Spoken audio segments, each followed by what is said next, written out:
देशामध्ये युवकाचं आणि विद्यार्थ्यांचं अभूतपूर्व असं आंदोलन होत आहे आणि त्याच्या संबंधानं 3 मागण्या ठेवल्या होत्या विद्यार्थ्यांनी की शिक्षण मंत्र्यांचा राजीनामा, 2 त्या जंतर मंतरवर लाठीचार्ज जो झाला, अश्रुधूर लाठीचार्ज आणि विद्यार्थ्यांना जी मारहाण झाली, त्या सगळ्या मारहाण करणाऱ्यावर FIR दाखल करून कारवाई करा आणि जे युवकावर विद्यार्थ्यांवर FIR दाखल झाले होते गुन्हे ते मागे घ्या.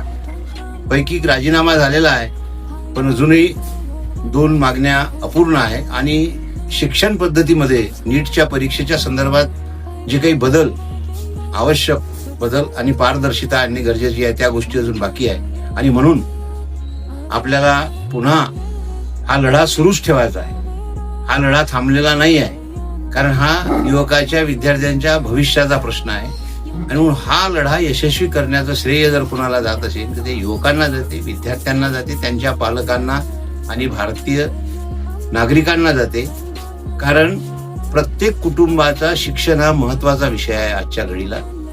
कोणत्या जाती धर्माचे कोण पण असो, त्यांच्या घरातल्या मुलांच्या भविष्यासाठी शिक्षण हे महत्वाचं आयुध प्रत्येक कुटुंबासाठी आहे. म्हणून हा चिंतेचा विषय निश्चित होता.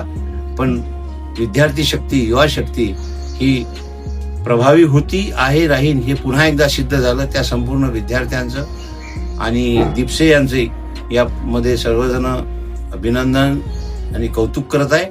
आम्ही ते करतो. पण उद्या मात्र आपण सर्वांनी ठरल्याप्रमाणे 11 वाजता महात्मा गांधी यांच्या पुतळ्याजवळ एकत्रित व्हायचं आहे. तिरंगा ध्वज त्या ठिकाणी असेल आणि राष्ट्रगीत होऊ आपण हा लढा यशस्वी केला याबद्दल एकमेकाला विश्वास देण्यासाठी त्या ठिकाणी अवश्य यावं अशा प्रकारची नम्र विनंती, आवाहन आपणा सर्वांना करत आहे.